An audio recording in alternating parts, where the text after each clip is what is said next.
सवारीचा घेतला पावलांनी आम्हा वाळवंटी तुझी सावली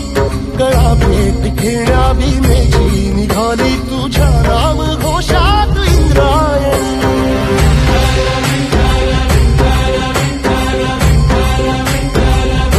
भिडे आसमंती ध्वजा वैष्णवांची उभी पंढरी आज नादावली तुझे नाव ओठी तुझे रूप ध्यानी जीवाला तुझी आस गाला गली जरी बाप साऱ्या जगाचा परी